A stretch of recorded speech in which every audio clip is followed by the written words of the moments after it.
यह कहानी तब शुरू हुआ जब एक बदसूरत नौकर और एक अमीर परिवार की युवा बेटी गुप्त रूप से प्यार में पड़ जाती।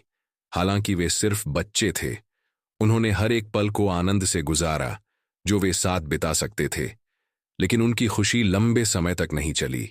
लड़की के परिवार को जल्द ही उनके प्रेम के बारे में पता चला गया और उन्होंने उस नौकर को महल से बाहर निकाल दिया जहां वह काम करता था।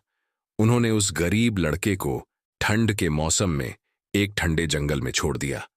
उसके पास जीवित रहने के लिए भोजन का एक निवाला खरीदने के लिए भी पैसे नहीं थे और खुद का बचाव करने के लिए उसके पास कोई हथियार नहीं था। लड़का पूरी तरह से असहाय था। वह दिन आखिरी बार था जब लड़की उसे अंतिम क्षणों में देख पाई थी। इससे ठीक पहले कि उन्हें अलग कर दिया गया, उससे ठीक पहले लड़के ने उससे एक वादा किया और उसने कसम खाई कि एक दिन वह वापस आएगा और उस दिन वह इतना मजबूत और धनवान होकर आएगा कि वह उसके योग्य हो सकें। और उस समय वह आएगा तो वह शादी के लिए उसका हाथ मांगेगा। यह एकमात्र चीज थी जो उसने अलग होने से पहले कही थी।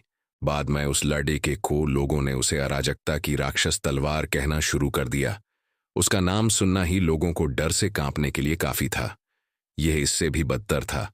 उसे व्यक्तिगत रूप से देखना कुछ ऐसा था जिसे कोई भी अनुभव नहीं करना चाहता था। दूसरी ओर लड़की पूरी तरह से अलग हो गई। वह न्याय और आशा का प्रतीक बन गई, जिसे सच्चाई का सितारा और चंद्र की तलवार के रूप में जाना जाता है। वह सिर्फ राज्य में सबसे कुशल योद्धाओं में से एक नहीं थी, बल्कि उसके वह भी बड्ढे है। मेरा मतलब यह है कि उसकी सुंदरता दूसरों की तुलना में एक अलग स्तर पर थी।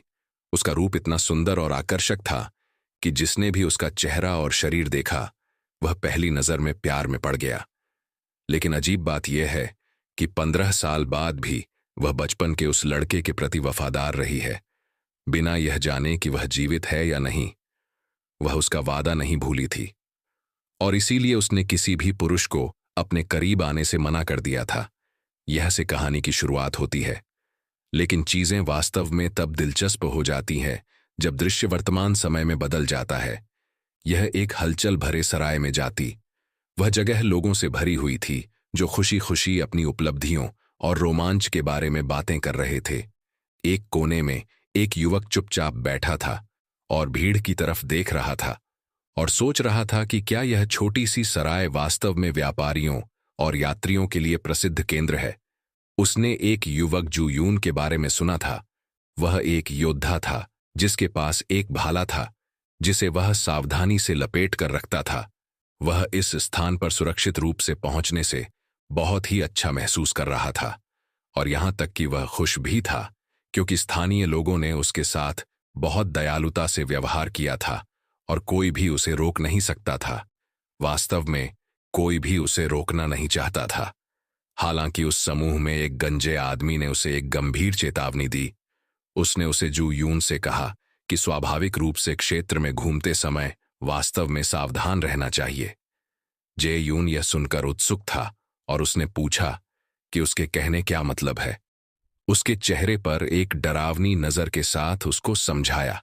उसका यह मतलब है कि गांव के पास एक खतरनाक राक्षस छिपा हुआ है। यह एक क्रूर खूनी व्यक्ति जो मार्शल कलाकारों का शिकार करता था और दूसरों को डराने के लिए उनके कटे हुए सिरों को अपने साथ रखता था। जेयून ऐसा लग रहा था कि वह एक डरावनी कहानी से प्रभावित करने की कोशिश कर रहा था, लेकिन सच्चाई यह थी कि वह वस्तु इससे बिल्कुल भी अपरिचित नहीं था। वह शांति से अपनी चाय की चुस्की लेते हुए उसने ऐसा अभिनय किया जैसे कि यही कारण है कि वह उनकी बातचीत के बीच में वहां मौजूद था। कुछ यूं कहें कि कोई सराय में अचानक चला आया था जिसने सभी का ध्यान खींचा और निश्चित रूप से यह वही आदमी था जिसके बारे में बात कर रहे थे। वह कहता कि यह कौन है। बाकी लोग डरे हुए थे और केवल आपस में फुसफुसाते हुए सोचने लगे कि क्या यह वास्तव में वह ही राक्षस था। वह उस अफवाह से चिढ़कर कहा कि आदमी ने अटेंडेंट पर चिल्लाकर तुरंत सरायपाल को बुलाने के लिए कहा, लेकिन अटेंडेंट ने घबराकर समझाया कि सरायपाल एक काम से बाहर गया हुआ है और इस बीच आदमी को जो भी जरूरत हो वह उसे पूरा करने की पेशकश करता है। विनम्र होने की कोशिश करते हुए अटेंडेंट ने उस चीज को लिया जिसे उसने समझा था कि वह आदमी का सामान है और सरायपाल के वापस आने तक उसे एक शांत कमरे में ले जाने का इरादा था। जैसे ही अटेंडेंट ने बैग को देखा, वह स्तब्ध रह गया, यह महसूस करते हुए यह उम्मीद कि वह बिल्कुल भी वह चीज नहीं है जिसकी उसने उम्मीद की थी। फिर भी उसने इसे ले जाने अनुमति दी, लेकिन इससे पहले कि वह कुछ कर पाता, आदमी ने उसका हाथ पकड़ लिया और उसे वहीं रोक दिया। कमरे में सन्नाटा छा गया। हर कोई डर से देख रहा था, सोच रहा था कि शायद बेचारे परिचालक का अंत हो गया है। एक और डरावनी निगाह से राक्षसी आदमी ने ऊंची आवाज में घोषणा की, उस बैग में उसका शिकार है और उसे छूने का अधिकार उसके अलावा किसी को भी नहीं है। परिचारक बेकाबू होकर कांपने लगा और उसे वह केवल इतना ही कह सका, और उसने उसका अनादर करने के लिए हकलाते हुए उससे माफी मांगी। इस परेशान करने वाले दृश्य को देखकर डर में फुसफुसाहट पैदा कर दी, और लोग फुसफुसाहट करने लगे थे कि वह आदमी उतना ही क्रूर है जितना कि अफवाहों में दावा किया गया था। लेकिन इससे पहले कि वह कुछ कर पाता, कि बैग अचानक हिलने लगा और इस शोर ने तुरंत आदमियों का ध्यान अपनी ओर खींचा लिया। उसने अपने थैले ओर देखा और उसने उसे कष्ट सहने देने के लिए उससे माफी मांगी, और वह अपना काम पूरा करेगा जो उसने शुरू किया था। जैसे ही उसका हाथ थैले की ओर बढ़ा, किसी ने उसे रोक दिया और कार्रवाई की। वह कोई और नहीं बल्कि जे यून था। उसने राक्षसी आदमी को रोकने की हिम्मत नहीं की। वह खड़ा रहा और निडरता से उसे युद्ध के लिए चुनौती दी। कमरे में पूर्ण अविश्वास से सन्नाटा छा गया। किसी ने भी नहीं सोचा होगा ये, यहां तक कि पहले वाले गंजे आदमी ने भी इसकी उम्मीद नहीं की थी।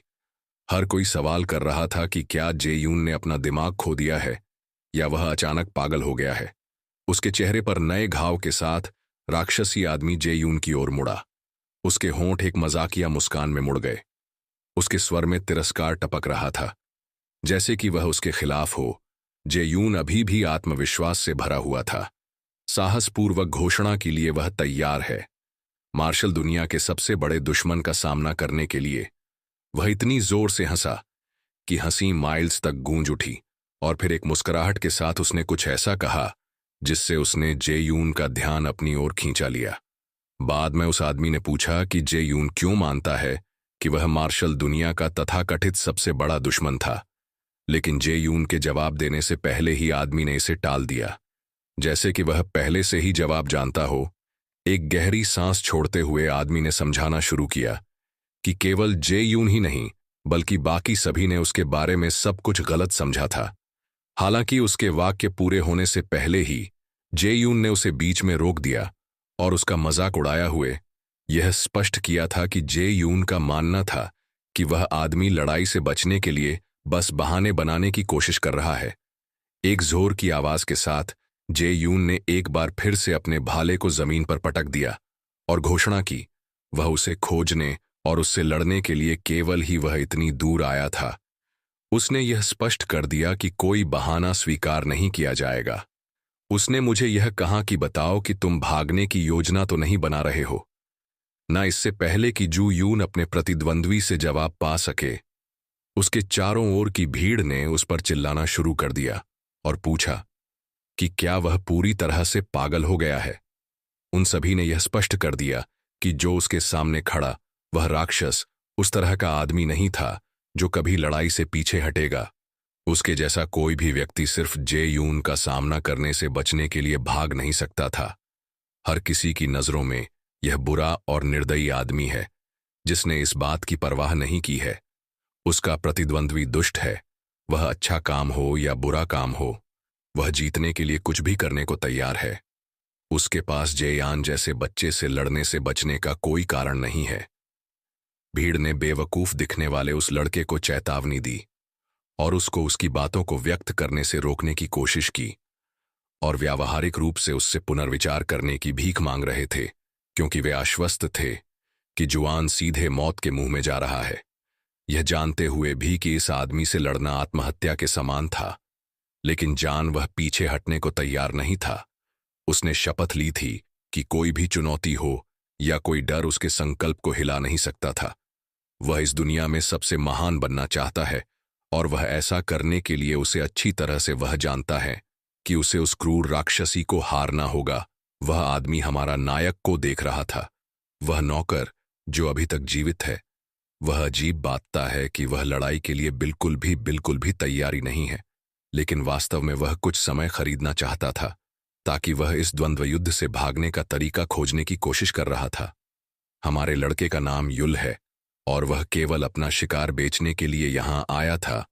वह यह कुछ भी करने के लिए नहीं, बल्कि वह शिकार जो वह यहां लड़ीडीएचने के लिए नहीं आया था, बल्कि उसके पास तो सिर्फ एक छोटा सूअर था जिसको वह बड़ी मुश्किल से शिकार करने में कामयाब रहा था। वह किसी मार्शल कलाकार का सिर या कुछ भी प्रभावशाली चीज नहीं लाया था जैसा कि अफवाहों ने उसके बताया था। वह सोच रहा था कि इस गलत फहमी को कैसे स्पष्ट किया जाए। वह इसका मौका ढूंढ रहा है, लेकिन उसको वह मौका नहीं मिला। न केवल एक असाधारण खलनायक रूप में, बल्कि मार्शल दुनिया के सबसे बड़े दुश्मन करार कर दिया गया था। यूएल यह जानता था कि वह अपनी आंतरिक शक्ति का उपयोग भी नहीं कर सकता है। एक योद्धा के लिए यह सबसे बुरी बात जो उस युग में हो सकती है, उस जिद्दी आदमी के साथ द्वंद्व युद्ध में मरने से बचें। ले वह सोचता कि वह किस तरह से जे यूं उस पर पागलों की तरह टूट पड़ा था, क्योंकि यूल ने दयालुता से अटेंडेंट को उसके गंदे बैग को छूने से रोक दिया था, जिससे उसे एहसास हुआ कि उसकी स्थिति कितनी गंभीर थी।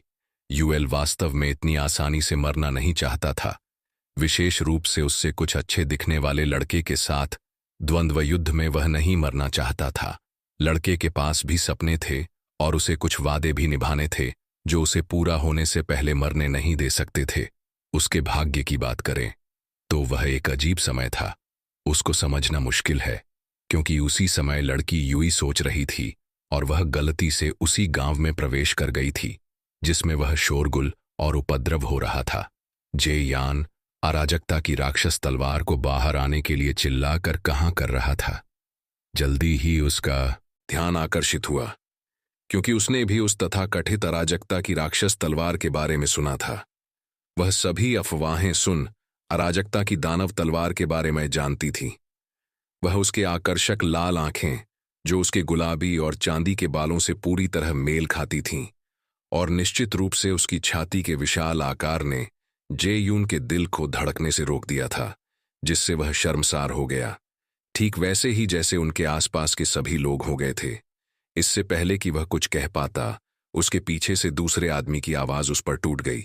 उस आदमी ने उसे पहचान लिया और चिल्लाया कि वह लूनर तलवार है, पूर्व महानतम मार्शल कलाकार एसाइहा की प्रत्यक्ष शिष्य। जे यून मदद नहीं कर सका, लेकिन वह सोचने लगा कि वह भी उसके जैसे मार्शल दुनिया के सबसे बड़े दुश्मन को खत्म करने के लिए आई है। अराजकता की दानव तलवार ने उसके साथ खुद के लिए भी एक नाम बनाने का यह मौका नहीं छोड़ देना चाहता था। वह दृढ़ निश्चय किया। उसने साहसपूर्वक घोषणा की वह उसके साथ मिलकर काम करना चाहता था, यह कहते हुए कि यह एक सम्मान की बात होगी यदि वह योल को मारने में उसकी मदद करने के लिए सहमत हो जाए। अराजकता की प्रसिद्ध दानव तलवार सेवा को आखिरकार एहसास हुआ कि बहादुरी और राक्षस तलवार को चुनौती देने के इरादे, जिससे उसे ऐसा महसूस हुआ कि उसे उसके साथ एक बच्चा बनाने के लिए चुना गया है। क्योंकि सिल्वा धीरे धीरे शुरू हुई, आगे चलते हुए जू यूं को लगा कि वह सपना देख रहा है। अब वह कुछ बड़ा सोचना शुरू कर दिया। उसने फिर से सुझाव दिया कि वे साथ मिलकर यूएल से लड़ें, और उसके बाद वे एक मजबूत साझेदारी बना सकते हैं और एक साथ दुनिया की यात्रा कर सकते हैं। इस बीच सराय के अंदर सब कुछ यूएल के लिए थोड़ा अव्यवस्थित सा लग रहा था। वह अभी भी पूरी तरह से द्वंद्व से बचने का तरीका खोजने की कोशिश कर रहा था। पूरी तरह से वह बाहर जाने का रास्ता खोज रहा था। वह यह सोचना बंद नहीं कर सका कि सबसे अच्छा समाधान अधिकारियों को स्थिति की रिपोर्ट करना था, क्योंकि द्वंद्व कानून द्वारा सख्ती से बंद कर दिया था। जैसे ही उसने एक सामान्य नागरिक के रूप में अपनी जिम्मेदारी के रूप में रिपोर्ट करने का संकल्प लिया, लकड़ी की दीवार अचानक टूट गई, तलवार से कई बार कट गई। इससे पहले कि कोई नाटकीय ढंग से प्रवेश करता, बेचारा लड़का कांपते हुए एक कोने में कूद गया, क्योंकि उसने कवर लेने की कोशिश की थी, और निश्चित रूप से यह जूं था।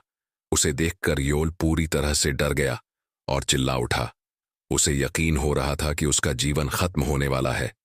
इससे पहले कि उसे शादी करने का मौका मिले, वह पीछे की ओर रिंगन शुरू कर दिया था। यूएल ने हैरान होकर बहाने बनाना शुरू कर दिया, बड़बड़ाहट करने लगा और उसे अचानक बंद कर दिया। बाद में जो कमरे में प्रवेश करती है और कहती है कि आखिरकार मैंने तुम्हें पा लिया है। यूई पूरी तरह से अवाक रह गया था, या तो अपने जीवन के प्यार को देखने से या यह महसूस करने से कि वह वही लड़की ही थी जिसने उस नाटकीय रूप से प्रवेश किया था। यहां तक कि उसे पहचाने बिना भी 1 सेकंड में सब कुछ स्पष्ट हो गया कि यह जुयून नहीं था, बल्कि वह लड़की थी जो दीवार और अंदर के दरवाजे को तोड़ने के लिए गरीब लड़के के बेहोश शरीर का उपयोग कर रही थी, केवल यह साबित करने के लिए कि क्या होता है जब कोई लूनर तलवार के अनमोल और लंबे समय से खोए हुए प्रेमी का अनादर करता है, क्योंकि उसने जून के पस्त और बेहोश शरीर को जमीन पर फेंक दिया। सेवा ने अपना ध्यान योल की ओर मोड़ा और उसकी ओर चलना शुरू कर दिया। उसने गर्व से घोषणा की कि वही महाद्वीप की सबसे मजबूत मार्शल कलाकारों में से एक बन गई है और अब उन दोनों के लिए सबसे अच्छा जीवन जीना शुरू करने के लिए पर्याप्त से अधिक पैसा है। और निश्चित रूप से उसने जिस धन का उल्लेख किया वह उसका ही था जो कि उसने खुद कमाया था, न कि अपने परिवार से विरासत में मिला था। वह उस लड़के को देखने के लिए करीब आई जिससे वह प्यार करती थी, जिसे हर कोई अराजकता की शैतान की तलवार कहता था।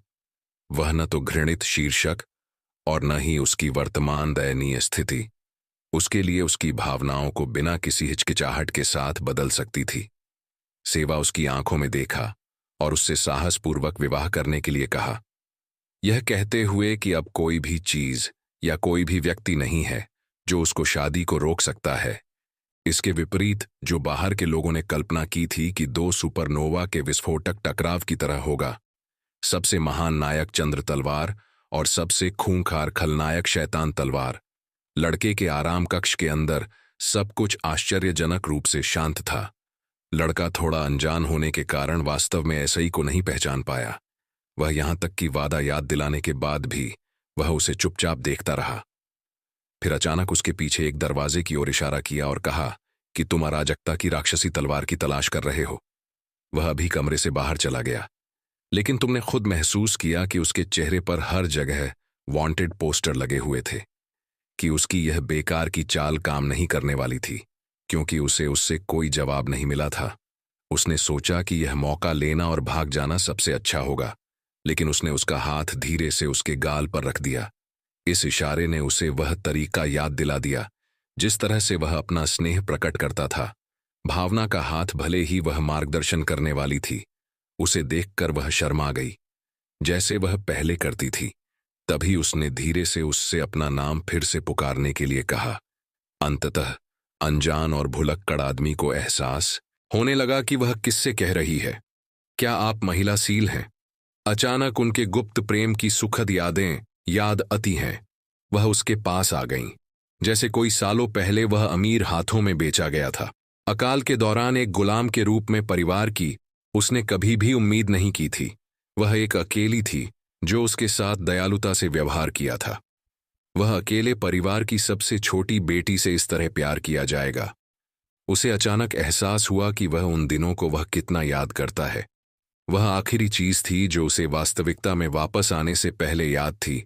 बाद में खुद को उसी लड़की के पास बैठा हुआ पाया जिसे वह गुप्त रूप से प्यार करता था।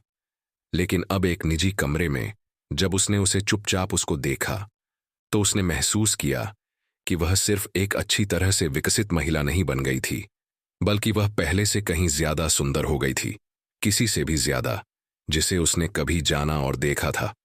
लेकिन यह जानते हुए भी कि वह अब कौन थी, उसे इतने करीब बैठने में असहज सा महसूस हो रहा था। चुप्पी तब टूटी जब उसने अचानक से पूछा कि वह चाय क्यों नहीं पी रहा है। चौंका लड़का अजीब तरह से उसे धन्यवाद दिया और कहा कि वह इसे तुरंत पी लेगा। अधिक विनम्र होने की कोशिश कर रहा है। उसने अपने वाक्य के अंत में मेरी महिला को जोड़ा। तुरंत से के चेहरे पर भाव गहरा हो गया।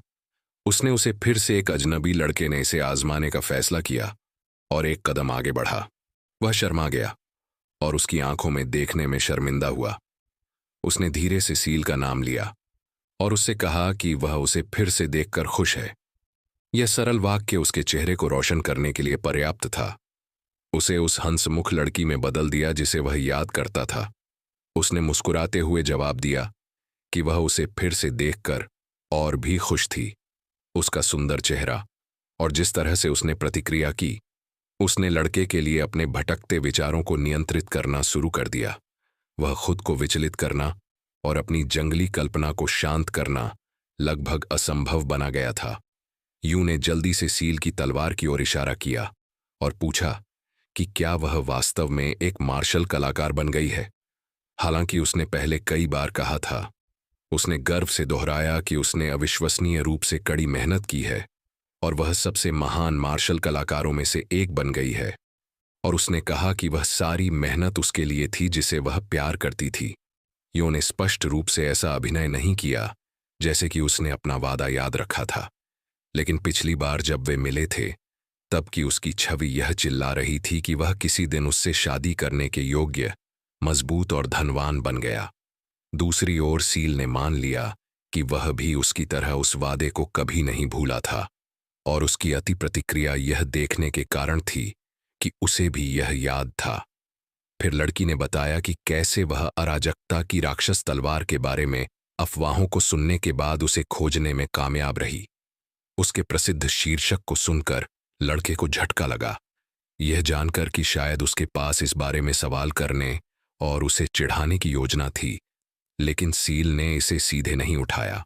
इसके बजाय वह अराजकता की राक्षस तलवार से जुड़ी अफवाहों के बारे में बात करने लगी, जैसे कि मिल महिलाओं को परेशान करना और भोजन के लिए भुगतान न करना। जिस तरह से वे कहानियां पूरी तरह से यूं के व्यवहार से मेल खाती थीं।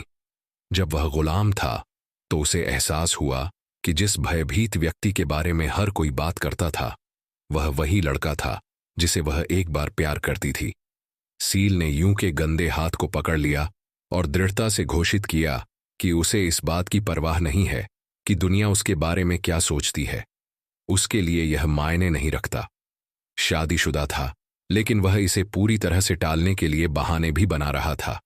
उसने जल्दी ही एक बहाना ढूंढ लिया जो उसे बता रहा था कि उनकी शादी के रास्ते में कुछ बड़ा है।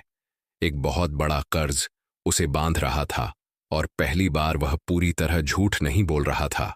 यूएल ने अतीत में मार्शल आर्ट सीखने और मजबूत बनने के लिए अनगिनत बार कोशिश की थी, लेकिन वह जिस भी मास्टर के पास गया, उसने अंततः उसकी दयनीय और कमजोर क्षमता को देखकर उसे बाहर निकाल दिया। उसे प्रशिक्षित करने से इनकार करते हुए उसकी मेहनत की कमाई को अपने पास रख लिया। उन दिनों में से एक दिन जब वह सबसे निचले स्तर पर पहुंच गया तो वह हताश और निराश हो गया। कोई कहीं से प्रकट हुआ और उसे पैसे की पेशकश की, लेकिन बदले में यूएल को उस व्यक्ति के लिए कुछ करने के लिए सहमत होना पड़ा जो वास्तव में सच्चाई का हिस्सा था। पूरी तरह से नहीं, लेकिन अब दृश्य इटर्नल ब्यूरो गिल्ड में आपको पैसे की पेशकश करके बचाया। इसके लिए ही वह जो कियो चाहती थी वह करे, और निश्चित रूप से यह सील ही थी जो इस बारे में सुनने के बाद यहां तक आई थी, उस एक समस्या को हल करने के लिए जो उइल को उससे शादी करने से रोक रही थी। सील ने पीछे नहीं हटे और तुरंत इस महिला के तरीके पर सवाल उठाया कि कैसे वह यूएल जैसे पुरुषों के कर्ज का भुगतान करती है और फिर उनका उपयोग इस तरह करती है जैसे कि वह उन पर स्वामित्व रखती है। निश्चित रूप से ऐसे ही केवल उसके परिप्रेक्ष्य और उपयोग के सही करण के आधार पर इस निष्कर्ष पर पहुंची, लेकिन ह्योंग खुद वास्तव में भ्रमित दिखी। उसे समझ में नहीं आ रहा था कि यह लड़की उस पर ऐसी चीजों का आरोप क्यों लगा रही है। सच्चाई यह थी कि ह्योंग यूल के लिए यह एक शुगरम मम्मी की तरह थी। वह उसे हर तरह से आर्थिक रूप से समर्थन दे रही थी जिसकी उसे जरूरत थी, केवल अपने भयभीत शीर्षक का उपयोग करने के बदले में।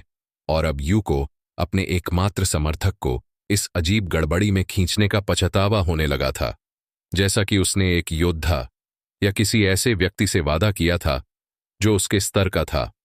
बाद में गंभीर संकट में पड़ने के बारे में सोचने लगा था जब वे वह थे। सच्चाई का खुलासा करने के बाद भी पीटे जाने और पूछताछ किए जाने के डर और इसके बारे में कुछ भी न कर पाने से लड़का घबरा गया और इससे बचने का यह तरीका ढूंढने लगा। और घबराहट में उसने लापरवाही से हांग क्यूंग को अपनी गड़बड़ी के बीच में खींचने का फैसला किया, क्योंकि वह एकमात्र थी जिस पर वह भरोसा कर सकता था। तभी महिला ने युई के उस बेवकूफ दिखने वाले चेहरे की ओर देखा, जो उसको चुपके से हमेशा की तरह उसकी मदद करने की विनती कर रहा था।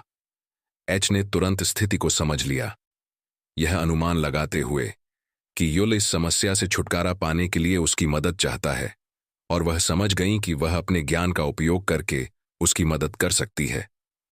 तभी वह सील को यहां लेकर आई थी। फिर सील ने युई पर बकाया कुल धनराशि जानना चाहा।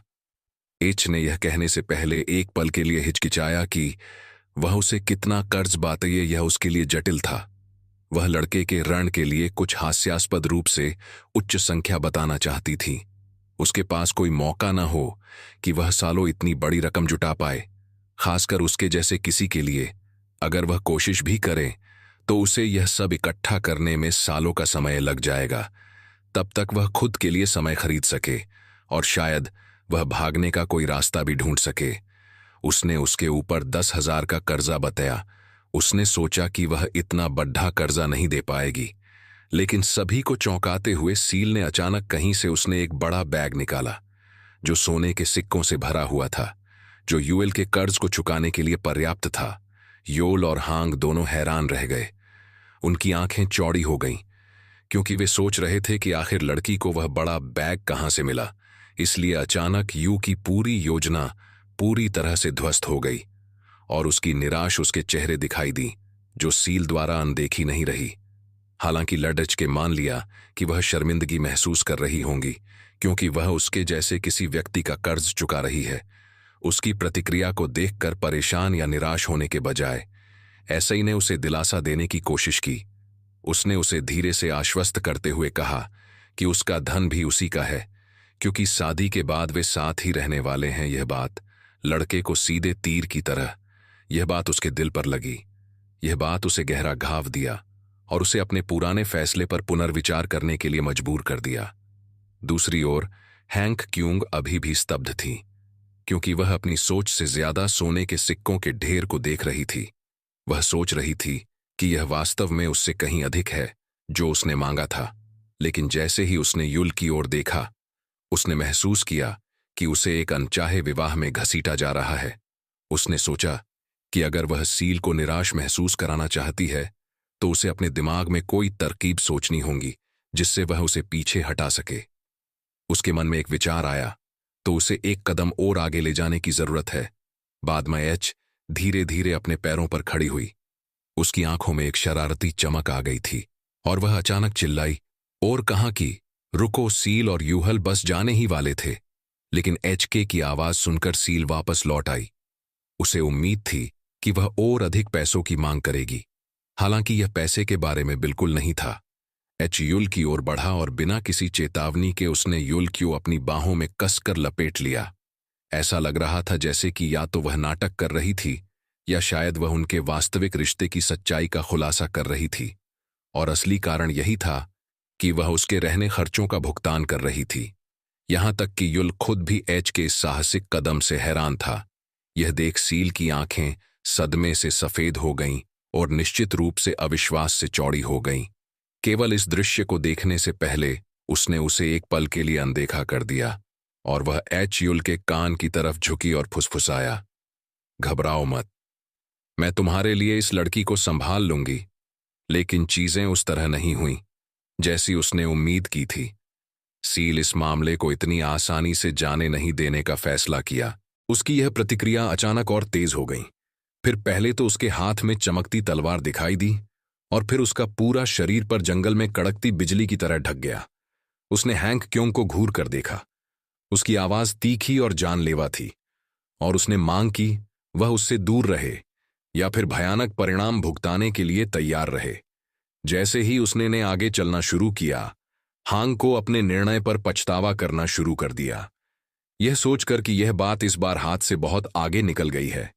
दूसरी ओर यूल सोल को शांत होने के लिए वह विनती कर रहा था और कहा कि यह सब सिर्फ एक गलत फहमी है, और वह जो सोच रही थी कि यह कोई गलत फहमी नहीं है। हालांकि उन दोनों की बातों को नजरअंदाज कर दिया, और वह फिर भी वह उनके करीब आ रही थी और वह मांग कर रही थी कि उन्हें अभी एक दूसरे से अलग रहना चाहिए। यह बात उसकी आंखों ने स्पष्ट कर दी कि वह मजाक नहीं कर रही है, और वास्तव में उन दोनों को मार सकती थी।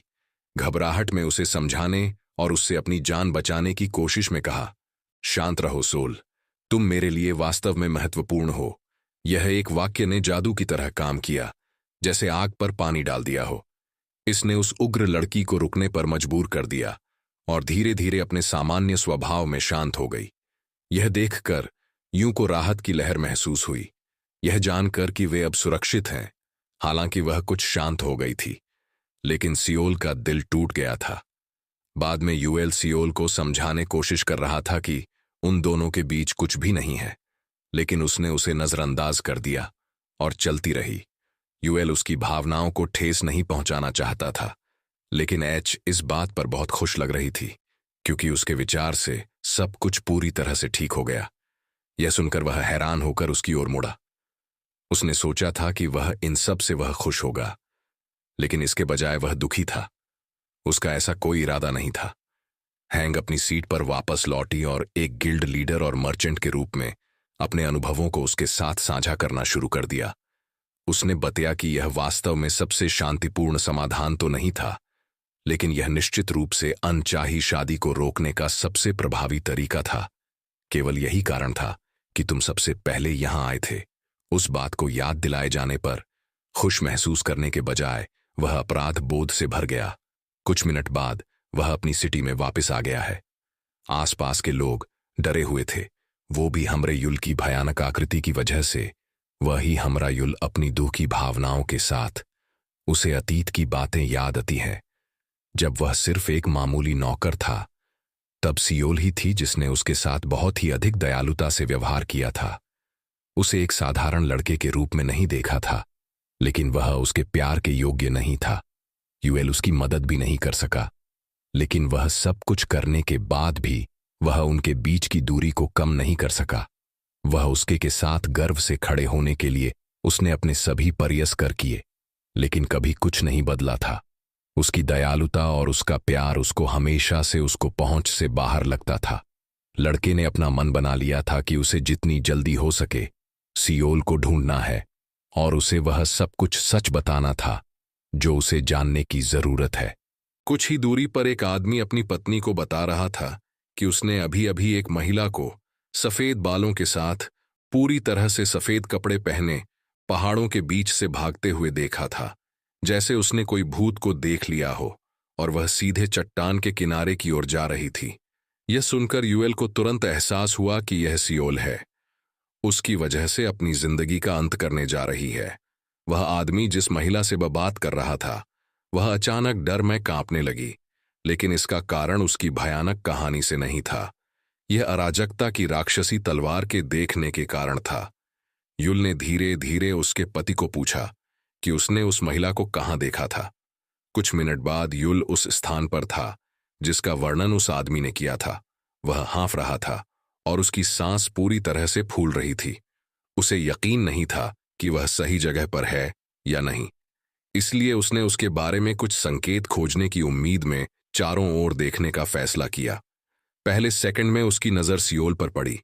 वह चट्टान के किनारे पर खड़ी थी और अपना जीवन समाप्त करने के लिए तैयार थी, और यह सब उसके कारण था। बिना किसी हिचकिचाहट के और बिजली तरह तेजी से लड़का आगे बढ़ा और उसे पीछे से गले लगा लिया और कहा कि वह उससे अभी शादी कर लेगा यदि वह आत्महत्या के बारे में पुनर्विचार करती है। लेकिन उसके आश्चर्य के लिए यह लड़की नहीं थी, बल्कि यह 200 वर्षीय दादाजी थे जो वहां जम गए थे।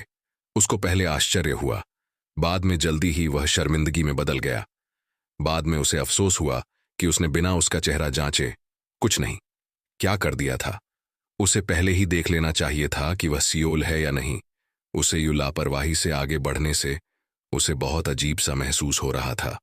बाद में उसने जल्दी से उसे जाने दिया, दूर मुड़ा और बहुत माफी मांगते हुए बताया कि उसने बूढ़े व्यक्ति को कोई और समझा लिया था, लेकिन दादाजी उसे इतनी आसानी से छोड़ने वाले नहीं थे। जैसे ही वह जाने की कोशिश करता है तो बूढ़े व्यक्ति ने उसके पीछे चिल्लाते हुए पूछा कि क्या आप वास्तव में ऐसे ही गैर जिम्मेदाराना तरीके से चले जा रहा है। यूं की आंखें आश्चर्य में चौड़ी हो गईं। उसे यह महसूस हुआ कि दादाजी उसके बारे में बात कर रहे हैं। उसे ऐसा लग रहा था यह दादाजी जैसी उसके बारे में सब कुछ जानते हो और वह यूहोल उसके रिश्ते के बारे में सलाह दे रहे हो। वह ऐसे किसी व्यक्ति की तरह बोल रहे था जो अतीत से लेकर वर्तमान तक उनके बीच हुई हर चीज को जानता हो। बूढ़ा आदमी फिर चिल्लाया, क्या तुमको पता है कि उस बच्चे की आंखों में क्या दिखाई दे रहा है जब वह तुम्हें देख रहा था? बूढ़े व्यक्ति ने अपनी आवाज जारी रखी, जो अधिकार, क्रोध, निराशा, उदासी जो भी हो के साथ गूंज रही थी। क्या आपकी हिम्मत नहीं है कि आप उसके जैसे किसी की भावनाओं को कम आंकें सकें? यूएल को एहसास हुआ कि बूढ़ा आदमी उससे बात नहीं कर रहा था, बल्कि एक पागल आदमी की तरह उसके पीछे के पेड़ से बात कर रहा था। तभी उस आदमी का पोता अपने दादा को डांटते हुए भागता हुआ आया और पूछने लगा कि वह उसे बताए बिना फिर से यहां क्यों आए हैं। यू का जबड़ा खुला रह गया। वह पूरी तरह से अवाक था, क्योंकि उस क्षण में कुछ भी समझ में नहीं आ रहा था।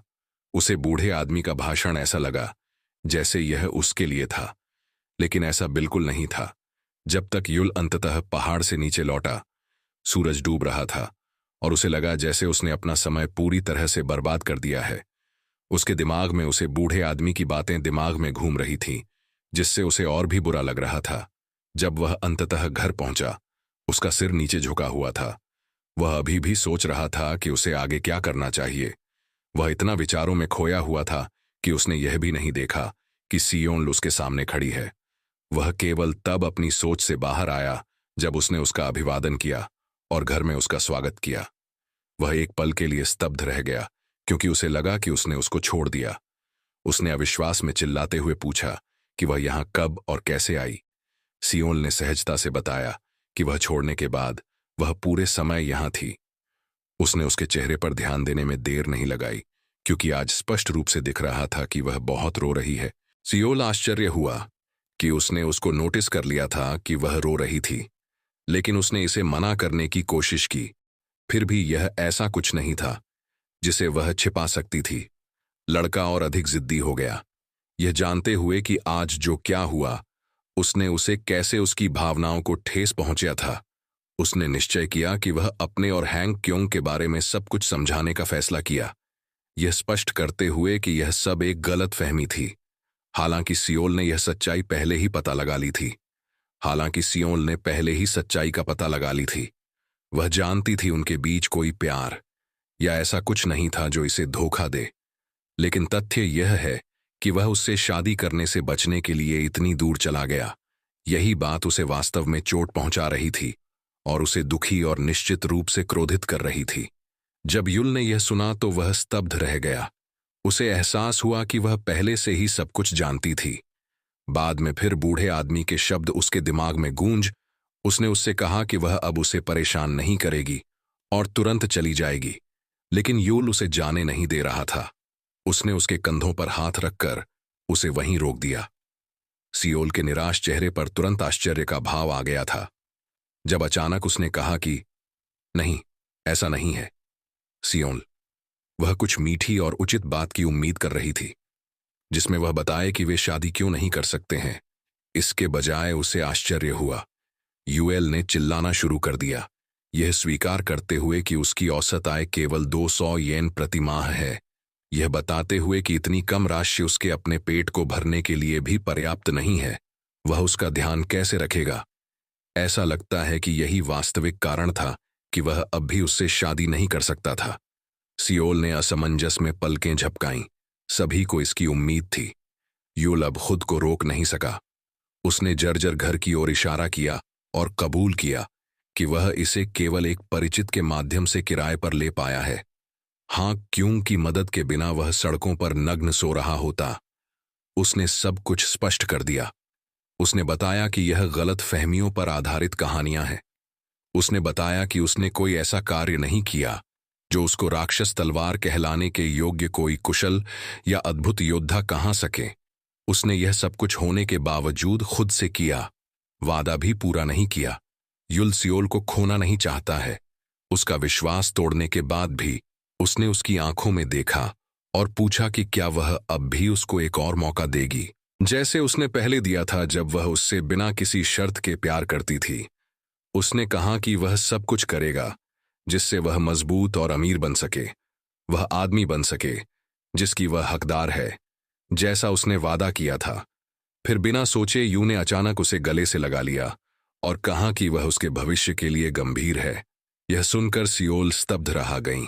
सियोल को याद आया कि ऐसे गले लगाए 15 साल हो गए हैं। इस समय यूएल के लिए यह सबसे कठिन समय था। उसका चेहरा लाल और पूरी तरह से शर्मिंदा था। फिर भी अगर वह आधिकारिक तौर पर प्रपोज करना चाहता था और अंततः उस लड़की के साथ रहना चाहता था जिससे वह प्यार करता था, तो उसे पता था कि उसे पहला कदम उठाना होगा। अब आश्चर्यजनक रूप से यह काम कर गया। लड़की उसके अमीर और मजबूत बनने तक इंतजार करने के लिए तैयार हो गई और उसके बाद ही वह एक दूसरे से शादी करेंगे। सब कुछ ठीक लग रहा था, लेकिन उनमें से कोई भी अभी एक दूसरे को जाने देने के लिए तैयार नहीं था। फिर उसने कुछ दिलचस्प करने की कोशिश की, कुछ ऐसा जो कोई भी ठरकी आदमी उस स्थिति में कर सकता है। उसने अपना हाथ से उसकी गर्दन के चारों ओर से नीचे किया और एक चुपके से लड़की के निचले शरीर को बिना कुछ कहे छुआ। लगभग तुरंत उसे एहसास हुआ कि वह आखिरकार वे अभी भी एक जोड़े नहीं थे। वह कुछ साहसिक करना चाहता था, लेकिन उसने जल्दी से फैसला किया कि जब तक वे आधिकारिक तौर पर पति और पत्नी नहीं बन जाते, तब तक इंतजार करना बेहतर होगा। लेकिन सियोल ने भी उसे जाने नहीं दे रही थी। उसने उसे कसकर पकड़ लिया।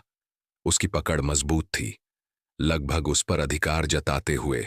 अचानक उसने यूएल को पीछे की ओर धकेल दिया, जिससे वह लड़खड़ा गया क्योंकि उसका पैर किसी चीज पर फंस गया। उसकी पीठ दीवार से टकराई और इससे पहले कि वह प्रतिक्रिया कर पाता, सियोल असहज रूप से उसके करीब झुक गई। इतनी करीब कि यूएल पहले से ही गुस्से से शर्माते हुए उसे लगा कि वह नियंत्रण खोने वाला है। पूरी तरह से मासूम बनने का नाटक करते हुए उसने सियोल को रोकने की कोशिश की, इससे पहले कि चीजें बहुत आगे बढ़ जाएं। लेकिन सियोल की तब तक पीछे हटने की योजना नहीं बना रही थी, जब तक उसे वह न मिल जाए जो वह चाहती थी। वह घबराए हुए लड़के के आमने सामने होने के लिए काफी करीब आ गई और धीरे से फुसफुसाया कि आइए हमारे भविष्य के बच्चों के सामने हम अपना शादी समारोह करें। और इसके साथ ही उन्होंने एक दूसरे के साथ खिलवाड़ करना शुरू कर दिया, जिसकी किसी को भी उम्मीद होगी। उनकी चंचल चीखें हवा में भर गईं। इस बीच गली में से गुजरते हुए किसी ने उनकी आवाजें सुन लीं। निश्चित रूप से उसे पता नहीं था कि वे वास्तव में क्या कर रहे थे। इसके बजाय उसने मान लिया कि चंद्र तलवार ने अंततः अराजकता की राक्षसी तलवार का पता लगा लिया था और अब दोनों एक गहन युद्ध में बंद है। अंततः अफवाहों का रुख इस ओर हुआ कि दानव तलवार ने चंद्र तलवार को मार डाला। यह बात किसी विशिष्ट व्यक्ति तक पहुंच गया। एक गुलाबी बालों वाली लड़की, जो स्पष्ट रूप से इस खबर से बहुत खुश लग रही थी। निश्चित रूप से वह अकेली नहीं थी। वह एक अन्य महिला द्वारा संरक्षित थी, जिसने यह पूछने में संकोच नहीं किया कि क्या वह अब कार्रवाई करने की योजना बना रही है। गुलाबी बालों वाली लड़की ने एक आत्मविश्वास से भरा सिर हिलाया और कहा कि चूंकि दुनिया के सबसे महान सितारों में से एक गिर गया है, इसलिए यह मेरी जिम्मेदारी है कि मैं कदम उठाऊं और सुनिश्चित करूं कि दुनिया मेरा नाम और मेरे गिल्ड का नाम जाने। कुछ दिनों बाद एक शांतिपूर्ण सुबह में ऐसे ही तथाकथित बदसूरत आदमी के साथ एक लंबी और शानदार रात बिताने के बाद जाग गई। वह अपने चेहरे पर एक संतुष्ट मुस्कान के साथ अपने बालों को ठीक कर रही थी। उसी समय वह घर के दरवाजे की ओर देखती रही थी, जहां युल अभी भी सो रहा था। वह यह जानकर बहुत खुश है कि उसे अब अपने बचपन के प्यार की तलाश नहीं करनी पड़ेगी। वह उसके जागने के लिए उत्सुक थी ताकि वे फिर से कुछ कुश्ती तकनीकों का अभ्यास कर सकें। उसके सपनों को एक कमीने बदमाश आदमी ने तोड़ दिया। बेशक इसने सियोल के मूड को एक पल में बदल दिया। आदमी ने उसे नोटिस भी नहीं किया और चिल्लाता रहा कि चलो आज इसे खत्म करते हैं। अराजकता की राक्षस तलवार वह स्पष्ट रूप से तब तक छोड़ने की योजना नहीं बना रहा था जब तक कि वह आपको अच्छी तरह से पीट न दे, यह जानते हुए भी कि आप कौन हैं। अराजकता की कुख्यात राक्षस तलवार आदमी एक पल में पूरी तरह से निडर लग रहा था, क्योंकि उसने कहा, मैं नहीं भूला हूं कि यह कौन सा दिन है। एक तलवार प्रकट हुई और हवा में छेद कर उसे बीच वाक्य में रोक दिया। आश्चर्य की बात नहीं कि यह लेडी सियोल थी, जो अपने प्रेमी को इस मैले दिखने वाले आदमी द्वारा अपमानित होते हुए नहीं देख सकती थी। तलवार को उसके करीब दबाते हुए उसने घूर कर देखा और पूछा कि आज के दिन के बारे में ऐसा क्या महत्वपूर्ण है कि वह आज का दिन भूले नहीं। उसने खुद ही जब देते हुए बताया कि उसका मौत का दिन, भयभीत और शब्दों के लिए खोया हुआ आदमी जम गया। लेकिन हिम्मत झूठाते हुए आदमी ने पूछा कि वह कौन है। सियोल ने फुसफुसाया, मैं इस घर की मालकिन हूं। आदमी ने अविश्वास में पलकें झपकाईं और फिर घबराहट में सच बता दिया। वह उस घर का मकान मालिक है, वही घर जिसके बारे में उसने अभी दावा किया था कि वह उसकी मालकिन है। और तभी लेडी सियोल को यह बात समझ में आई कि वह फिर से पूरी तरह से हद से आगे निकल गई है। लेकिन निश्चित रूप से यह उसके व्यक्तित्व का एक हिस्सा है और वह इसके बारे में ज्यादा कुछ नहीं कर सकती है। आदमी ने स्थिति को शांत करने का अवसर भांपते हुए तुरंत स्पष्ट किया कि मैं यहां केवल किराया लेने आया हूं। जब मैंने कहा कि मैं इस दिन को नहीं भूला हूं, तो मेरा बस इतना ही मतलब था, उसे अपनी गलती का एहसास हो जाए। सियोल ने पीछे हटकर अजीब तनाव को शांत होने दिया, जिससे असहज स्थिति समाप्त हो गई और दृश्य घर के रसोई घर में स्थानांतरित हो गया। वहां लेडी सियोल अपने सामान्य स्वभाव में वापस आ गई थी। एक पेशेवर शेफ की तरह दिन के लिए भोजन तैयार कर रही थी। अराजकता की तथाकथित राक्षसी तलवार आखिरकार सभी हंगामे के बाद जाग गया। पूरी तरह से अनजान कि मकान मालिक वहां क्यों था। हालांकि मकान मालिक चीजों को ढीला छोड़ने वाला नहीं था। वह न केवल गुस्से में था, बल्कि उसे कई महीनों तक का किराया भी नहीं दिया गया था, बल्कि अब उसकी तथाकथित पत्नी ने उसे मारने की कोशिश की थी, बिना यह जाने कि वह कौन है। और मामले को बदतर बनाने के लिए यह मकान और सरायपाल का मालिक भी यही था, जिसके इनू और लेडी सियोल ने एक खंडहर इमारत में बदल दिया। इससे वह समझ गया कि आदमी गुस्से में क्यों चिल्ला रहा था। उसने उससे माफी मांगी और जोर देकर कहा कि यह उसकी गलती नहीं थी। हालांकि मकान मालिक ये नहीं मान रहा था और यह स्पष्ट कर दिया था कि माफी से काम नहीं चलने वाला है। उसका गुस्सा स्पष्ट था जब तक उसने एक छायादार आकृति को उसे करीब से नहीं देखा। निश्चित रूप से यह लेडी सियोनल के अलावा कोई नहीं था। वह खड़ी चुपचाप थी। उसके हाथ में एक तेज चाकू था और उसकी आंखें उस पर टिकी हुई थीं, जैसे कोई शिकारी अपने शिकार को देख रहा हो। मकान मालिक को जल्दी ही एहसास हुआ कि उसकी अपनी सुरक्षा के लिए इस स्थिति को अधिक शांति से संभालना बेहतर होगा। कुछ तनावपूर्ण क्षणों के बाद वे सभी बाहर चले गए और एक दूसरे के सामने बैठकर बातचीत करने लगे। उन्होंने अवसर का फायदा उठाया जब उसके आसपास कोई नहीं था। मकान मालिक सावधानी से यूं की ओर झुका और फुसफुसाया कि वह पागल औरत कौन है और खुद को इस घर की मालकिन कहने का उसका क्या मतलब था।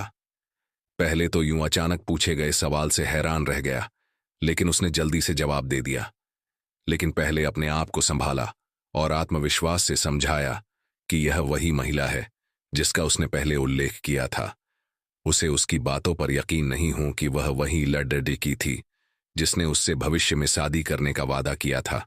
बदसूरत मकान मालिक को यह कहानी पहले भी सुनने को मिली थी, लेकिन उसने कभी नहीं सोचा था कि यह सच है। उसने हमेशा सोचा कि वह बस उसकी किसी कल्पना या सपने के बारे में बात करता रहता है। भले ही मकान मालिक सियोल और चंद्र तलवार के रूप में उसकी प्रतिष्ठा को जानता था, उसे कभी भी उससे व्यक्तिगत रूप से मिलने का मौका नहीं मिला था। इसलिए जब आपने उसका नाम लिया तो आदमी सदमे में जम गया। उसे इस बात आश्चर्य था कि सियोल हुआ जैसी खूबसूरत महिला किसी इस जैसे बदसूरत हारे हुए व्यक्ति के साथ रहने का फैसला किया। लेकिन जो बात उसे वास्तव में हैरान कर गई वह यह है कि उसने उनके बारे में कुछ परेशान करने वाली अफवाहें फैल गई हैं। विडंबना यह थी कि आप अकेले ही अपने और सियोल की कहानियों से पूरी तरह से अनजान थे। जाहिर तौर पर योल और सियोल की उस जादुई रात के बाद वह अफवाह जंगली की आग की तरह फैलना शुरू हो गई थी कि उसने चंद्र तलवार को सम्मोहित करके उसे गुलाम बना लिया और उसे जो भी गंदी शर्मनाक चीजें करना चाहता था वह उसे करने के लिए मजबूर करता है। ये पहली बार सुनकर वह घबरा गया। उसने कभी नहीं सोचा था कि लोग उसके बारे में ऐसी अजीब कहानियां बनाएंगे। लेकिन ईमानदारी से अगर किसी ने देखा था तो वह मकान मालिक था कि सियोल इस बदसूरत आदमी की कितनी परवाह करती है। शायद इससे बेहतर वह जवाब नहीं दे पाएंगे। तभी सियोल खुद बातचीत में शामिल हो गई और उसने मकान मालिक के सामने भी उनके लिए अच्छी तरह से तैयार किया हुआ भोजन निकाला। उसने प्यार और देखभाल के साथ, वह खुद को नहीं रोका पाई और उसने मकान मालिक सामने ही उसने अपने भावी पति को खिलाना शुरू कर दिया, जैसे कि वहां और कोई नहीं था। इससे युल पूरी तरह से हैरान हो गया, जबकि मकान मालिक वह बैठा यह सब देख रहा था। यह सब देख मकान मालिक को और भी अधिक सोचने के लिए मजबूर कर दिया। दूसरी तरफ उसके लिए इसने अफवाहों को और अधिक विश्वसनीय बना दिया। एक तरफ तो वे खुलेआम अपने प्रेम प्रदर्शन कर रहे थे, वहीं दूसरी तरफ इन सब से मकान मालिक ईर्ष्या या शायद घृणा के मिश्रण से उसे भर दिया। बाद में उसने खाना खाते हुए बताया कि कैसे उनको पूरी दुनिया मार्शल आर्ट के दो चमकते विपरीत सितारे की तरह देखती है, एक ऐसी जोड़ी जिसने बड़ा ध्यान आकर्षित कर लिया था। यह सुनकर युल, जो हमेशा थोड़ी सी भी समस्या पर घबरा जाता था, वह डर गया। वही सील शांत रही। उसने धीरे से उसका हाथ पकड़ लिया और एक प्यार भरी आवाज से उसे न डरने के लिए कहा। उसे यह याद दिलाया कि जब तक वे एक दूसरे के साथ खड़े हैं, तब तक उसे चिंता करने की कोई जरूरत नहीं है। उसकी एक नजर किसी भी आदमी या अकेले पूरी सेना का सामना करने का आत्मविश्वास देने के लिए काफी था, और वह भी कोई अपवाद नहीं था। यू ने अपना हाथ उठाया और उसका हाथ अपनी मुट्ठी बंद कर लिया और चुपचाप अपने आप से प्रतिज्ञा करते हुए कहा कि वह एक दिन मास्टर बनेगा, चाहे कुछ भी हो जाए। उसने उसके लिए एक उचित घर खरीदने का वादा किया, और जब वह दिन आएगा तो दुनिया की कोई भी चीज उन्हें अलग नहीं कर पाएगी। उसके बाद उनकी आंखें मिलीं और ऐसा लग रहा था कि वह अभी बच्चे पैदा करने का एक और दौर शुरू करने के लिए तैयार है। सौभाग्य से मकान मालिक अभी भी वहीं था। उसने एक घृणित अभिव्यक्ति के साथ वह उन्हें देख रहा था। उसने अपनी उंगलियों से एक घेरा बनाया और एक मजाकिया आवाज कहा कि जैसे कि वह युल के दिमाग को पढ़ सकता हो। उसने कहा कि उसे शायद पहले अपना किराया दे देना चाहिए और अपने कर्ज का भुगतान करने पर ध्यान देना चाहिए, लेकिन उनके आश्चर्य के लिए वह तुरंत एक शानदार योजना लेकर आया। इस पर वह आदमी खुश हो जाता है। कुछ समय बाद वह युल और लेडी सियोनल को शुगर मैमी के पास ले जाता है ताकि वह उनको कुछ पैसे उधार दे सकी, ताकि वह अपना कर्ज चुका सके। उसके आश्चर्य के लिए उसने समझाया कि उसने कैसे सब कुछ सियोल के साथ हल कर लिया है।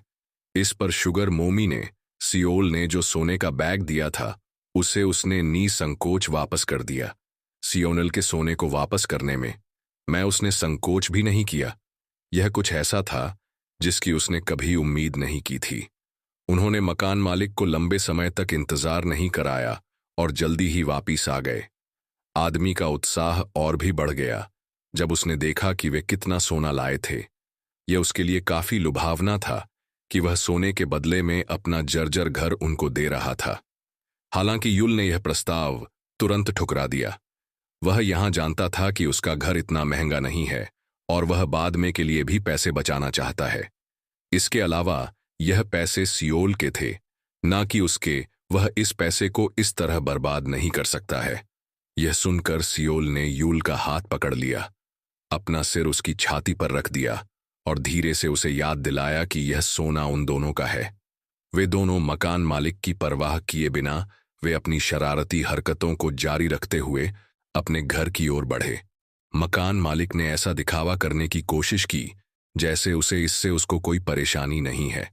बाद में आदमी ने अचानक घर के लिए अपनी योजनाओं के बारे में बात करना शुरू कर दिया और कहा कि उसे अब से घर की अच्छे से देखभाल करनी होगी ताकि वह भविष्य में उसे किराए पर दे सकें। उसने उसे आश्वस्त करने में संकोच नहीं किया और वादा किया कि वह अब से घर को थोड़ी सी भी उसे खरोच नहीं आने देगा। उसने यह बात पूरी अभी नहीं की थी कि अचानक उसका चेहरा और आसपास का वातावरण बिजली की चमक से चमक उठा। ऐसा लगा जैसे भाग्य ने आपके साथ खिलवाड़ करने की ठान ली थी, क्योंकि उसे जल्दी से एहसास हो गया कि जिस घर के बारे में वे बात कर रहे थे वह अब आग की लपटों में घिर गया था। इसमें ज्यादा समय नहीं लगा कि अन्य गांव वालों ने इस पर ध्यान देना शुरू कर दिया और तमाशा देखने के लिए चारों ओर लोग इकट्ठा हो गए। इस बीच मकान मालिक और युल पूरी तरह सदमे में खड़े थे। वे स्तब्ध थे क्योंकि उन्होंने घर को धीरे धीरे आग में भस्म होते हुए देखा रहे थे। मकान मालिक ने सोने के बैग के लिए हाथ बढ़ाया ये विश्वास करते हुए कि वह घर की सुरक्षा के लिए जिम्मेदार था, यू बस वहीं खड़ा रहा। उसकी आंखें और मुंह इतने स्तब्ध था कि वह उसे पैसे लेने से रोकने की भी कोशिश नहीं कर सका। चीजें तब और खराब हो गईं जब आग की लपटों में से पहले वाली गुलाबी बालों वाली लड़की अचानक आगे बढ़ी और गर्व से मुस्कुराते हुए घोषणा की कि वह इन सबके पीछे है। जैसे ही उसके पैर जमीन पर पड़े, उसने सियोल को ऐसे पुकारा कि जैसे कि वह उसे हमेशा से जानती हो, और अपना परिचय देने शुरू कर दिया। उसने कहा कि मैं दुनिया की सबसे खतरनाक टैग हाई हूं। वह डरानी दिखने वाली नहीं थी। वह एक अति उत्तेजित 13 वर्षीय लड़की की तरह थी, सपाट छाती वाली और ऊर्जा से भरी हुई। वह उछलती हुई चिल्ला रही थी कि वह इसी कारण से यहां आई है कि वह उनको मार सके। युल और उसके मकान मालिक के अलावा सभी लोग इस सब से अप्रत्याशित थे। वे इस घटना से पूरी तरह से अनजान थे। भीड़ यह देखने के लिए उत्सुक थी कि आगे क्या होगा। तांग हाई दहाड़ती लपटों के सामने निडरता से अकेली खड़ी थी, जबकि बाकी ग्रामीणों ने उसके चारों ओर एक घेरा बना लिया था। उसने सोचा कि उसने एक शानदार एंट्री मारी है। उसके तुरंत बाद उसने अराजकता की राक्षसी तलवार को चुनौती दी, जिससे कि वह उसको पहला कदम उठाने का मौका दे रही हो। लेकिन इससे पहले कि वह अपने पल का आनंद ले पाती, बिजली की 2 विशाल लहरें अचानक उसकी ओर बढ़ीं और एक घातक विस्फोट हुआ। लेकिन वह सीधा उस पर लक्ष्य नहीं था, लेकिन उनकी उपस्थिति के काफी करीब से गुजरी।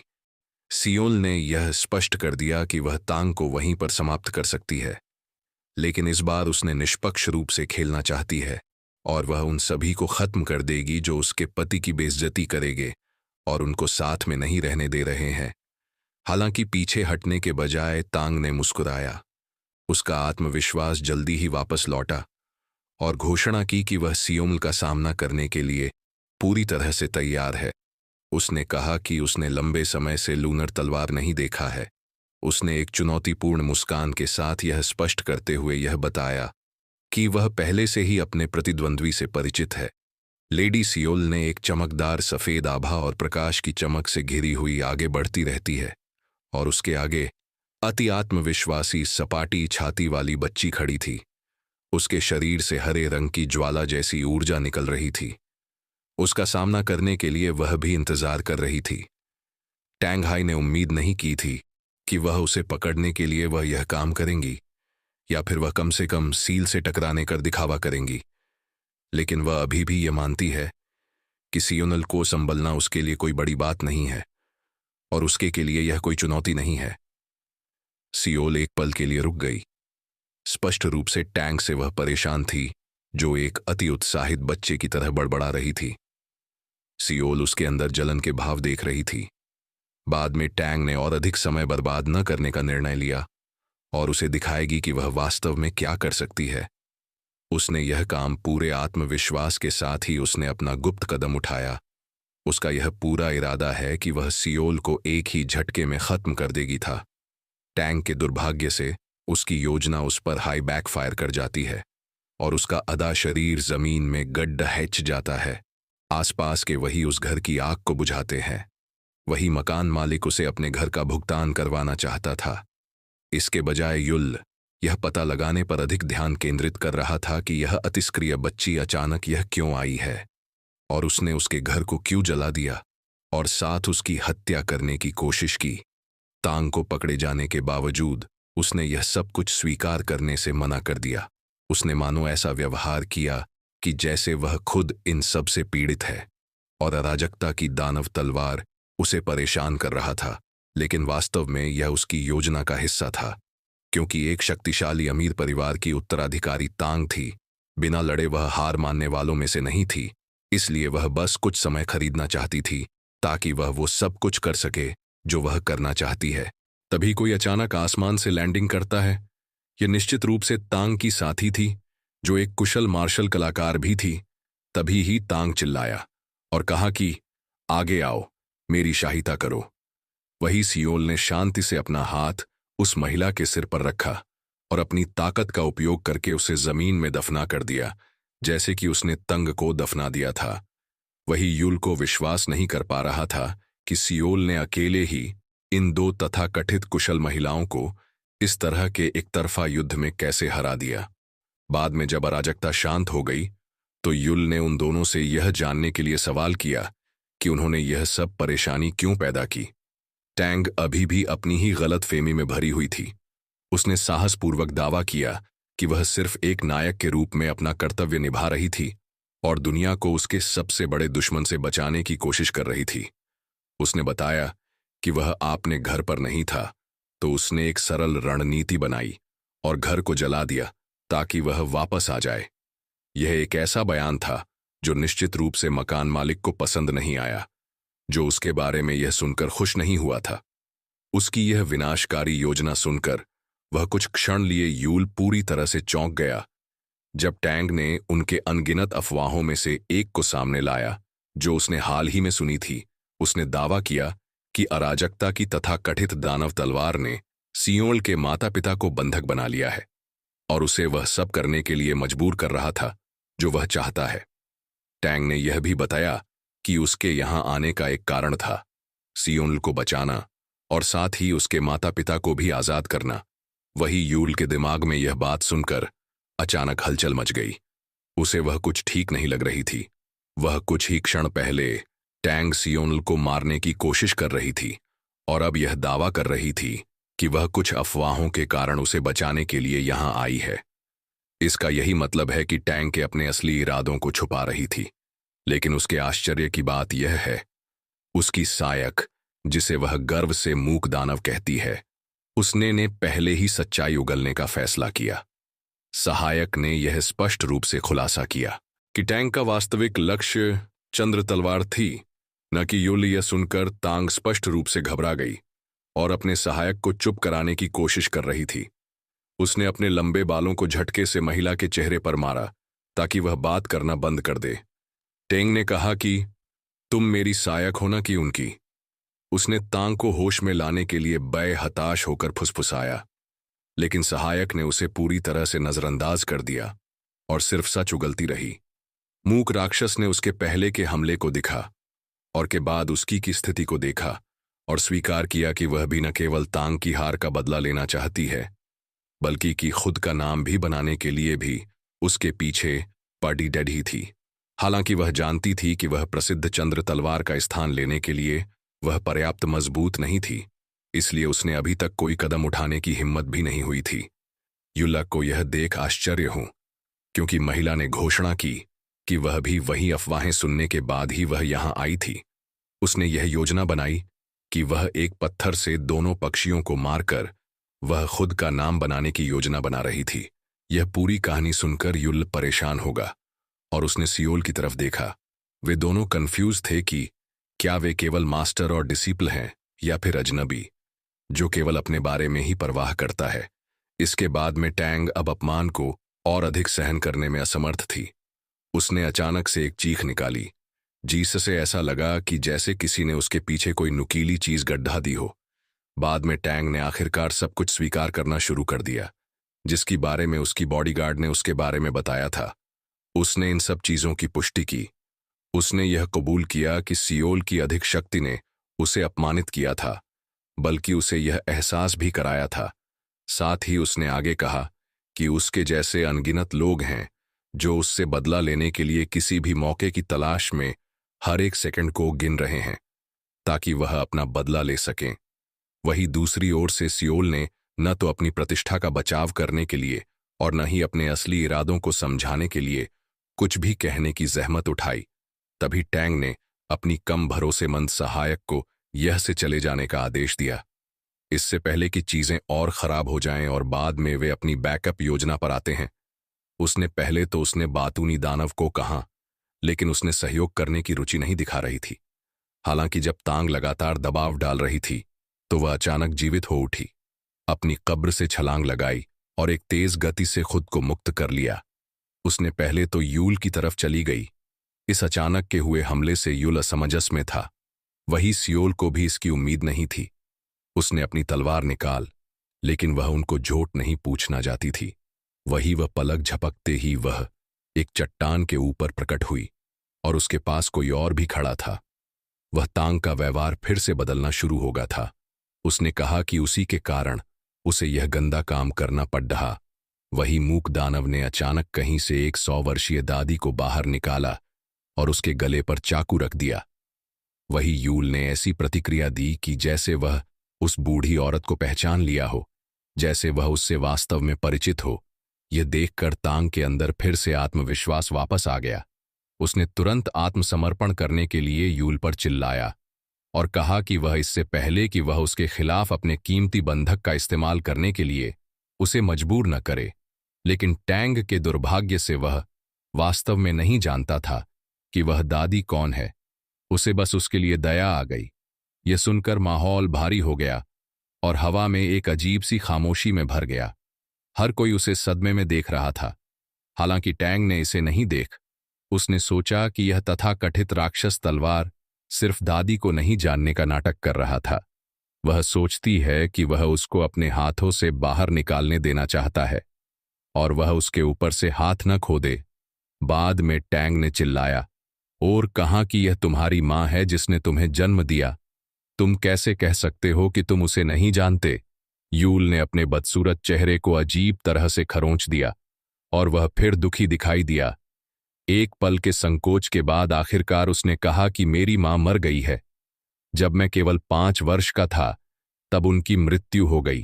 टैंग अवाक रह गई। उसकी आंखें चौड़ी हो गईं और उसका मुंह अविश्वास में खुला रह गया। जैसे ही उसने यह सुन तो सब कुछ शांत हो गया और तांग को एहसास हुआ कि उसने इस बार गंभीर रूप से गड़बड़ कर दी है। तभी वह बूढ़ी महिला चिल्लाई और कहा कि मेरे बेटे का नाम युहोल है, ना कि युल है। तभी तंग के दिमाग में एक जंगली लेकिन प्रभावी विचार अचानक से उसके दिमाग में आया, क्योंकि उसके पास इस बिंदु पर खोने के लिए कुछ भी नहीं था। उसने एक बड़ा दृश्य बनाने का फैसला किया। उसने अपने गले की पूरी ताकत से चीखना और चिल्लाना शुरू कर दिया और कहा कि तुम अपनी मां की सुरक्षा की परवाह भी क्यों नहीं करते हो। वही आसपास के लोग उसके बारे में बात करने लगे। वही तंग ने आगे कहा कि तुम्हें आत्मसमर्पण कर देना चाहिए है। तंग सब कुछ बढ़ा चढ़ाकर कहने से खुद को नहीं रोका। हालांकि वह पूरी तरह से वह जानती है कि बूढ़ी औरत युल का आपस में कोई संबंध नहीं है। आश्चर्यजनक रूप से दादी ने तांग और मूक राक्षस के साथ सहयोग करने का फैसला किया। वह अचानक मदद के लिए चिल्लाने लगी, भीख मांगने लगी, जैसे कि उसका जीवन वास्तव में उन्हीं ही की हरकतों पर निर्भर करता हो।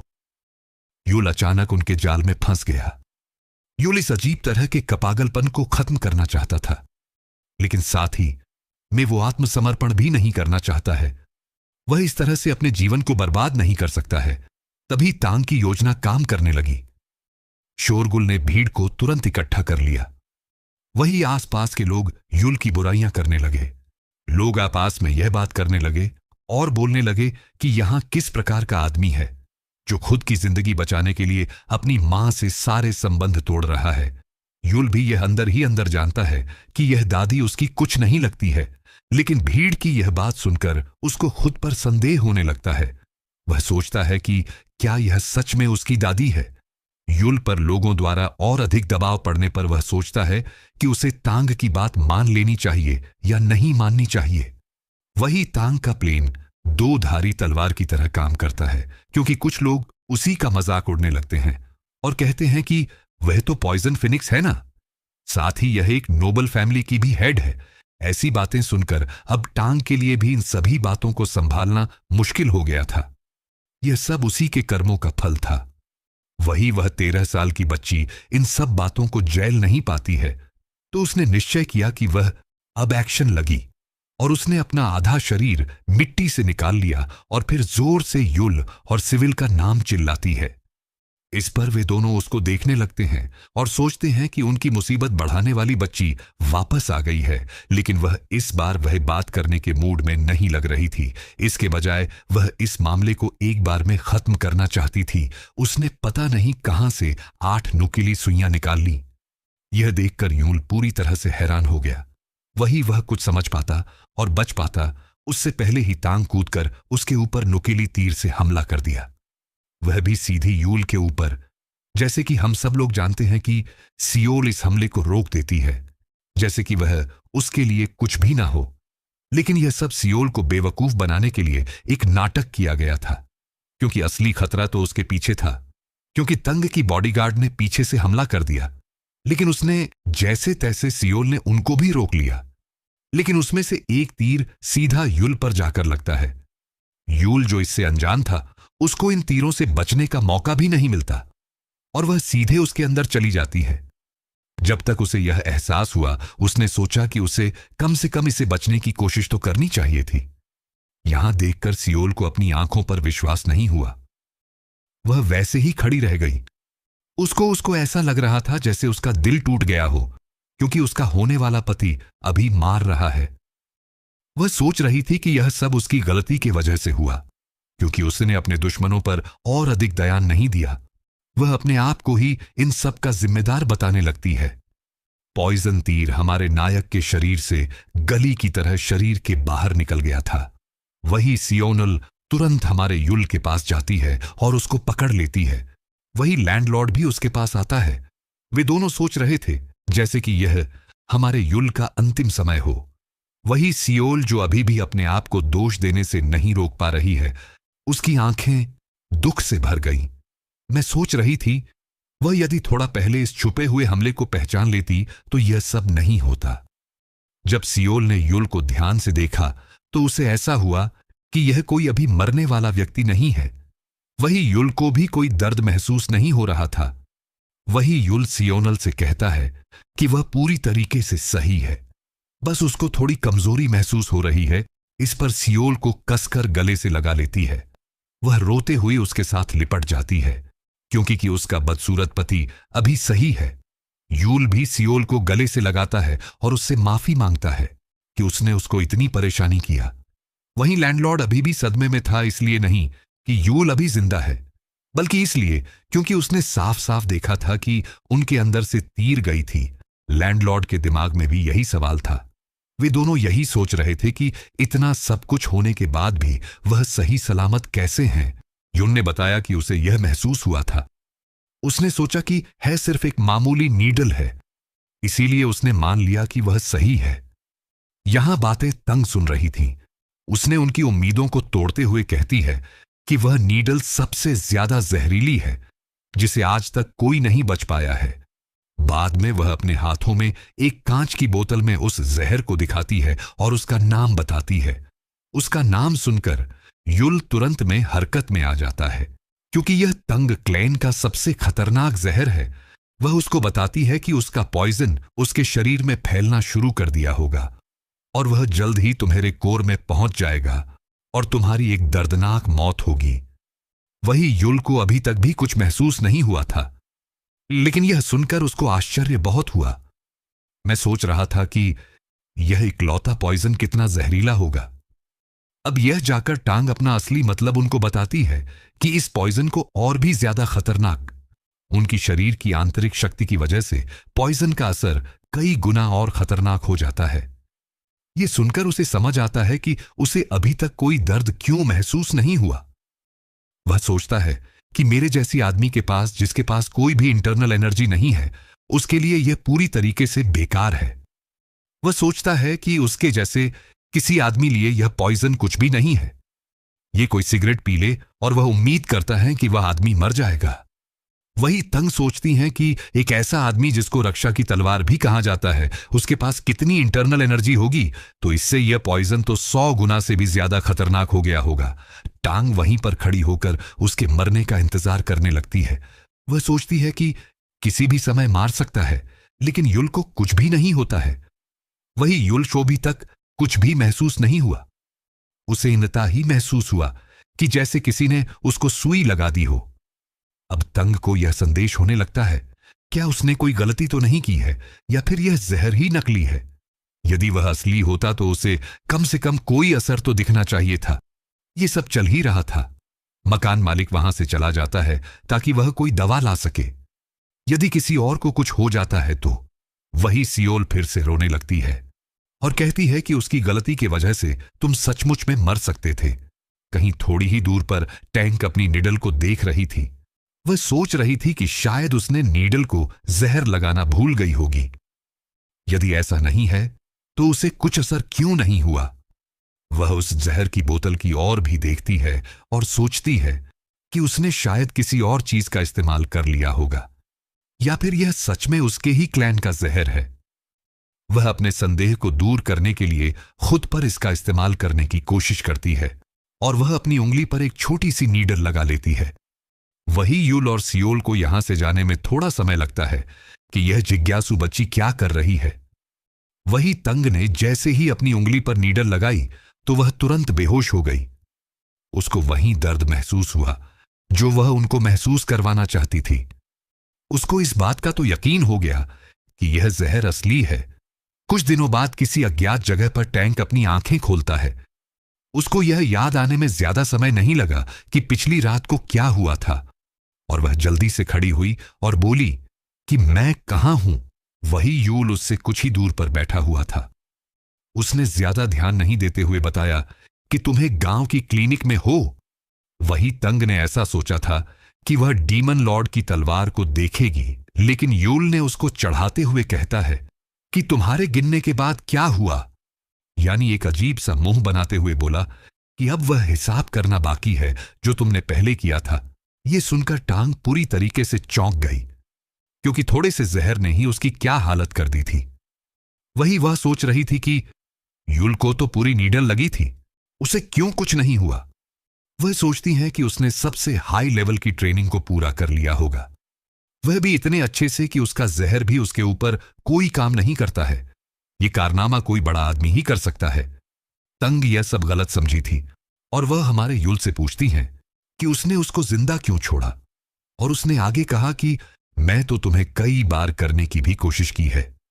यूल के अनुसार सियोल इतनी गुस्सा थी कि वह उसे सचमुच में उसे मारना चाहती थी, क्योंकि उसने उसके प्यारे पति को करने की कोशिश की थी। लेकिन मैंने उसको समझ लिया और उसे कहा कि तुम्हारे साथ मुझे मेरा हिसाब किताब करना है।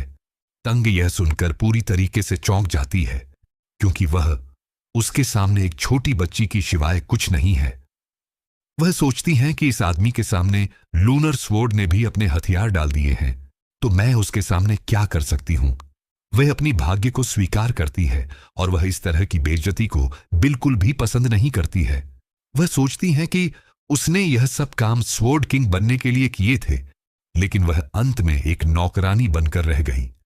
उसे साथ में यह भी एहसास हुआ कि यह पर किसी को भी बंदी नहीं बनाया गया है, जैसे कि अफवाहों में बताया गया था। उसे ऐसा कुछ नहीं दिखा जैसे यूल ने लूनार सोड को पकड़ डीडीएच कर रखा गया हो। वही यूल अपनी भयानक शकल के साथ उसके विचारों को तोड़ते हुए कहता है कि अब हमें आगे की बात करते हैं। साथ ही वह उसके क्लैन और उसके परिवार के बारे में पूरी बात कर पाता। तभी तंग अचानक से बोली कि उसकी गतियों की सजा उसके परिवार और उसके क्लैन को ना दी जाए। वह यूल से आगे कहती है कि वह जो भी करना चाहिए वह उसके साथ कर सकता है।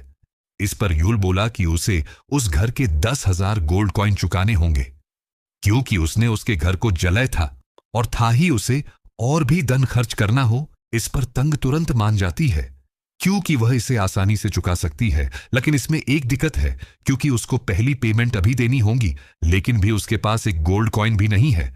इस पर यूल उसे कहता है कि वह उसे बातेगा कि कैसे जल्दी से पैसे कामिए जाते हैं। तंग ने जिस काम बारे में सोचा था, यूल उस जगह के बजाय उसे एक गेस्ट हाउस में ले गया। यहां पर उसे एक नौकर की तरह काम करना होगा, लेकिन अमीर घर से होने के कारण उसे काम करने में काफी दिक्कतों का सामना करना पर डीडीएच रहा है। उसने कभी नहीं सोचा था कि उसे यूल ऐसी जगह पर लेकर आएगा। वह भी अपना खुद का दन चूकने के लिए उसने सोचा था कि वह और उसकी पत्नी उसको टॉर्चर करेंगे, लेकिन यह सब उसकी कल्पना ही रह गई। वह अपनी ख्यालों से बाहर आ गई जब किसी ने उसकी आवाज लगाई कि 4 कस्टमर आ गए हैं। इससे पहले कि टांग कुछ हरकत कर पाती, उससे पहले ही सभी के सामने सियोल यूल के साथ चिपक जाती है, वह भी ऐसी जैसे वहां पर और कोई लोग ना हो। यूल उसे खड़े होने के लिए कहा तो उसने मना कर दिया। उसके बाद उसने आराम से समझाया कि अब तंग कुछ नहीं करेगी, क्योंकि उसने अपनी गलती को मान लिया है। चाहे उसे कितना भी टाइम लगे, वह अपना खर्चा चुकाकर ही रहेगी। सियोल टांग की तरफ देखकर सोचती है कि उसे कोई भी गलत काम करवाकर उसे पैसे निकलवाने चाहिए थे। उसके बाद सियोल सोचती कि यूल उसकी वजह से परेशान हो रहा होगा। ये सब लोगों के सामने करने से वह उसके पैरों से खड़ी होने की वाली थी। उससे पहले ही युल ने उसे अपने गले से लगा लिया, चाहे वह लोगों से शर्मा ही क्यों ना रहा था। वह भी ऐसे जैसे कि कमरे में और कोई ना हो, आसपास के लोग उन्हीं को देख रहे थे। लेकिन इसके अंदर दो अपवाद है। पहले तो मकान मालिक, दूसरा तंग। वे दोनों सोच रही थी कि इतनी सुंदर महिला अपने बदसूरत आदमी की प्यार में कैसे कर सकती हूं। शहर के दूसरे स्थान पर तंग बॉडीगार्ड दिखाई जाती है, वह भी एक भीड़ भाड़ वाली इलाके में जाकर। काफी ज्यादा गर्मी है। इस जगह पर अपना असली चेहरा दिखाती है। वह सोचती है कि वह अगली बार युल और सियोल से मिलने का इंतजार नहीं कर सकती है यहां पर। चलो इस मनहुआ क्यों यही समाप्त करते हैं। आगे मिलते हैं नेक्स्ट पार्ट में।